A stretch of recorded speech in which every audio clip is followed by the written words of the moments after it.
नमस्ते दोस्तों, नवनीत फाउंडेशन और मिति एंटरटेनमेंट प्रस्तुत दिव्यांग चेतना इस वेब सीरीज के माध्यम से हम आपकी मुलाकात कुछ ऐसे दिव्यांग लोगों से करवाएंगे जिन्होंने जिंदगी की कठिनाइयों को पार कर आज अपने लिए एक मुकाम हासिल किया है। इन असाधारण लोगों के जीवन से हमें भी एक प्रेरणा मिले, सीख मिले और अपने जीवन में हम भी सकारात्मक रहे, इसी उद्देश्य के साथ नवनीत फाउंडेशन इस उपक्रम से जुड़ा हुआ है। इसीलिए नवनीत फाउंडेशन और मिति एंटरटेनमेंट इन विशेष लोगों के साहस को सलाम करता है और उनकी उपलब्धियों की सराहना भी करता है। तो आइए मिलते हैं आज के अपने विशेष अतिथि से। Sonali Deshpande was diagnosed with cerebral palsy at a young age. Though it limited her mobility, she persevered and achieved success. Sonali is working in the media field for past 27 years.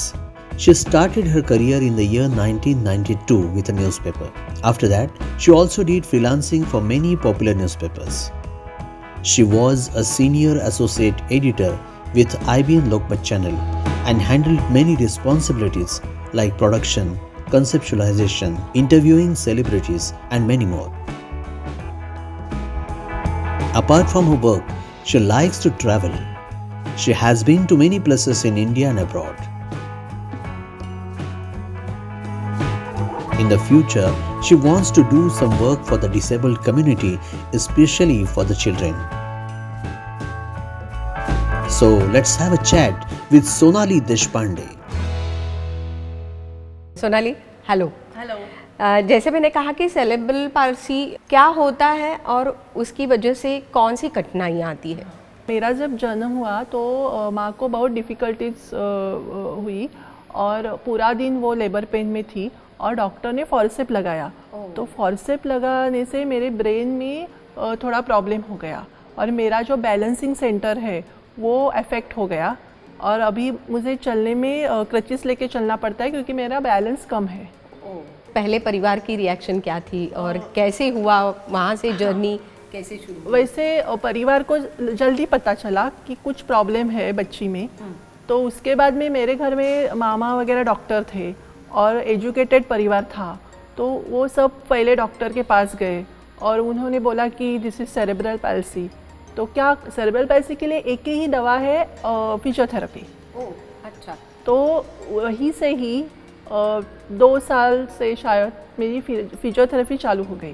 तो फिर से वो मेरी journey चालू हो गई और कठिनाइयाँ भी चालू हो गई।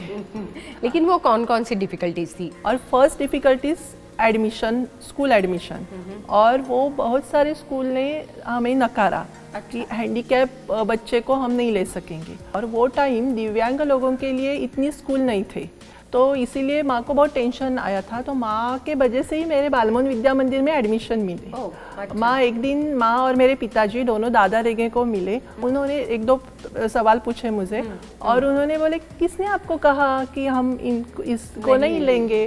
तो नहीं, तो अभी एडमिशन दे रहे हम। तो वैसे मेरा स्कूल का प्रवास शुरू हो गया। बिल्कुल। और वो जो जर्नी थी स्कूल से लेके कॉलेज तक, वहाँ पे कुछ और एक्टिविटीज़ में आप रहती? हाँ, स्कूल में जो वक्तृत्व स्पर्धा होती है वहाँ मेरी माँ मुझे बहुत ये करती थी कि नहीं तुझे पार्ट लेना ही है, बहुत फोर्स करती थी। एक मैं 3rd स्टैंडर्ड में थी, याद था, तारा ताई नाम के एक मेरे टीचर थे। तो वो बोली नहीं इसको नहीं जमने वाला है। अच्छा। तो माँ उसके साथ लड़ी। तो ये भी स्कूल में मुझे बहुत फेस करना पड़ा। नॉर्मल स्कूल था, बहुत बार बच्चे खेलने के लिए बाहर जाते थे, तो मैं बहुत साल मीन्स 10 साल अकेले ही बैठी रहती थी। तो वो मुझे अभी भी मैं सोचती हूँ तो मुझे दर्द होता है। 27 साल से आप मीडिया में काम कर रही हो, तो ये मीडिया में आपकी एंट्री कैसे हुई? वैसे लिखने का तो शौक था मुझे। कॉलेज में थी तो महाराष्ट्र टाइम्स से मेरे आर्टिकल आते थे। हाँ। अभी ग्रेजुएशन हो गया तो एक तो नौकरी तो करनी है, खुद के पाँव पे खड़ा होना ही है। तो एक दिन क्या हुआ, मेरे एक दोस्त ने मुझे फ़ोन किया कि मेरे घर के सामने ही आपलं महानगर निखिल वागे तब एडिटर थे, उनका वो न्यूज़पेपर हाँ ऑफिस था। तो वहाँ प्रूफ रीडर की वैकेंसी थी और मेरा मराठी बहुत अच्छा था, तो इसलिए उसने कहा कि जाके मिलो, देखते हैं ना क्या होता है। तो ट्रैवलिंग का प्रॉब्लम था, तो नौकरी कैसे करे, तो बाय चांस सामने ही है ऑफिस, तो वो मुझे बहुत अच्छा लगा। निखिल वागे जी सर के को मैं मिली और उन्होंने कुछ मुझसे सवाल पूछे, टेस्ट लिया और ठीक है परसों से आ जाना, क्योंकि वो सैटरडे था, तो सोमवार से मैं ज्वाइन हो गई। जर्नलिज्म करते वक्त ऐसा होता है कि रिपोर्टर के तौर पे कहीं बाहर जाना पड़ता है, तो ऐसे रिपोर्टर के तौर पे आप कहीं बाहर जा रही थी या एडिटिंग का काम कर रही थी? वैसे मैं फर्स्ट प्रूफ रीडिंग 1 बरस 2 बरस तो कर रही थी, वही टाइम मैं आर्टिकल भी लिख रही थी। हाँ, कुछ इंटरव्यूज भी मैंने ऐसे लिए छोटे मोटे, तो मेरा वो स्किल देख के निखिल वागे और मीना कर्णिक वो एडिटोरियल सब देखती थी, तो वो बोली कि आपको अभी एडिटोरियल में आना है। निखिल जी मुझे बोले कि ऐसा नहीं चलेगा, आपको बाहर जाना होगा, आपको बस से जाना पड़ेगा, और वो मुझे खुद ही बोले कि फ्रंट साइड से बस से चलो, आप बैठेंगे तो तब तक बस चालू नहीं होगी। ये सब उन्होंने मुझे बताया, मीन्स वो तो मुझे पता ही था, लेकिन उन्होंने कॉन्फिडेंस दिया मुझे। और तब से मैं ऑफिस का काम करके चर्चगेट वीटी प्रेस कॉन्फ्रेंस होती थी, तो बस से वहाँ जाती थी। कभी फिल्म फेस्टिवल कवर करना पड़ता था, तो तब भी मैं बस से ट्रैवल करके जाती थी, आती थी, ऑफिस में न्यूज़ देके फिर घर जाना। ये सब ऐसे नॉर्मल रिपोर्टर की तरह मैं कर रही थी। बिल्कुल। IBN लोकमत में आप काम कर रही थी, 12 साल में काम करते वक्त क्या क्या चैलेंजेस आपको वहाँ पे थे? चैलेंजेस क्या होता है, जब बहुत जल्दी होता है बाहर जाके कवर करना होता है, तो ऑफ कोर्स प्रेफरेंस मुझे नहीं देंगे, क्योंकि वो आसान नहीं रहेगा। तो कभी कभी ऐसा लगता था कि मैं शायद नॉर्मल होती तो जाके ये कवर करती। तो मैं एंटरटेनमेंट देखती थी, शोज बनाती थी, खुद प्रोडक्शन भी करती थी, कभी ऑन एयर भी करती थी। तो आर्टिस्ट का जाके इंटरव्यू लेना वगैरह, वो जो आराम के साथ जो होता है वो मैंने किया, लेकिन हार्ड न्यूज़ नहीं कर सकी ये वजह से। इलेक्ट्रॉनिक मीडिया में आज तक जो काम किया है उसमें सेटिस्फैक्शन मिला, ऐसे कौन से क्षण थे?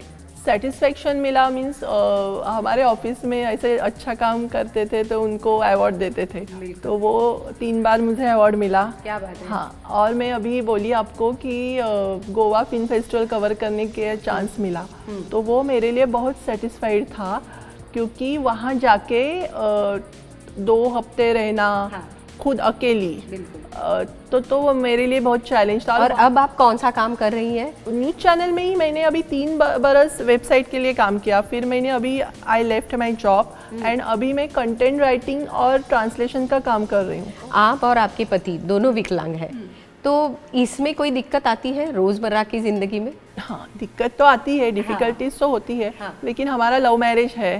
हाँ, तो जो प्यार होता है तो अंडरस्टैंडिंग होती है, और एक दूसरे की कमियां भी समझ सकते हैं, और वो आसान रहता है। मुझे पता है वो कब कहाँ तक जा सकता है, मीन्स उसकी क्या कमजोरी है, वो भी जानता है कि सोनाली कब क्या क्या कर सकती है। तो दोनों मिलके आप बहुत सारी जगह पे घूम रहे हैं, ऐसे हमने सुना है। तो घूमना फिरना, ट्रैवल करना, ये आपकी पैशन है? यस, ये दोनों की पैशन है। मैं और मेरे पति दोनों की वो पैशन है। कहाँ कहाँ घूम के आए हैं आप? इंडिया में तो उत्तरांचल, हिमाचल, लेह लद्दाख हुआ हमारा, हाँ, अंडमान हो गया, और फॉरेन में यूरोप टूर हो गई, 12 कंट्रीज हमने किया। क्या बात है। हाँ, और south Africa, Kenya, Malaysia, Singapore, अभी फुकेत भी गए थे, फुकेत, क्राबी। पर क्या आपके साथ जो ट्रैवल करने वाले लोग हैं वो आपको कभी निगेटिव फीलिंग देते हैं? मैं अभी नाम नहीं लूँगी, एक बड़ी कंपनी है, ट्रैवल कंपनी। हम पहले यूरोप के लिए वहाँ गए थे और उनको पूछा, तो वो बोले नहीं आपको तो हम ले ही नहीं सकते। तो लोगों को क्या, कंपनी ने हमें नकारा है, जो बड़ी ट्रैवल कंपनी है उनके पास इतने सारे लोग हैं, तो लोग तो ऐसा बोलते ही है, अरे ये क्यों आए वगैरह। लेकिन अच्छे भी लोग मिले, बहुत अच्छे मिले, हेल्प किया। वो बोल रहे थे कि आपको देख के हमें भी ऐसा प्रोत्साहन हो रहा है कि सब जगह जाए, घूमे फिरे। तो आज इस माध्यम से समाज को क्या कहना चाहेंगे आप? समाज को कुछ कहने के लिए वैसे मैं बड़ी नहीं हूँ, मैं भी सीख रही हूँ, लेकिन मुझे लगता है कि पॉजिटिविटी रख के आगे बढ़ना चाहिए और हर एक क्षण का आनंद लेना चाहिए, ऐसा मुझे लग रहा है। तो यही बात बहुत इम्पॉर्टेंट है और शायद यही बात सारे लोगों को ध्यान में रखनी चाहिए। Sonali, thank you very much. Thank you.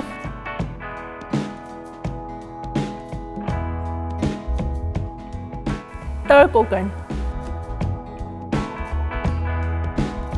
मुझे नॉर्मल बनना है।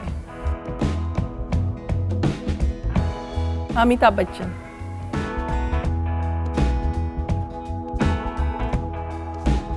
Happiness, tension, comfort, love,